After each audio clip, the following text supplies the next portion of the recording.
پستجنی کر لے، ماسٹربیشن کر لے، خود لذت حاصل کر لے، یاد رکھیے مرد ہو یا عورت ہو روزہ ٹوٹ جاتا ہے. یہ بہت سنگین گناہ ہے، لیکن اس پر انشاءاللہ العزیز کوئی کفارہ نہیں ہے. ایسا آدمی جو خود لذت حاصل کر لے وہ 4 کام کریں گا.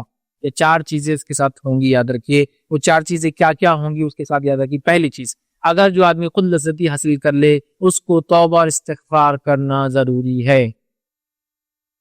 دوسری چیز، اس کا روزہ ٹوٹ گیا.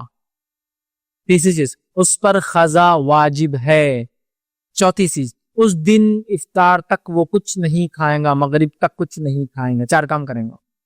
روزہ ٹوٹ گیا، دن بھر بھوکا رہیں گا، کیونکہ یہ رمضان کی حرمت کی وجہ سے، رمضان کی حرمت ہے. یاد رکھیں، چلو تم نے غلط کام کیا لیکن تم کھا بھی نہیں سکتے اس کی وجہ سے، ٹھیک ہے. وہ پہلے تو استغفار کریں گا. روزہ اس کا ضائع ہو گیا، ختم ہو گیا، ٹھیک ہے. تیسرا، روزے کی قضا کریں گا. چوتھا، شام تک مغرب تک کچھ کھائیں گا پیئیں گا نہیں، تاکہ روزے کا احترام کرے، رمضان کا احترام کرے، روزداروں کا احترام. سمجھ گئے بات کو؟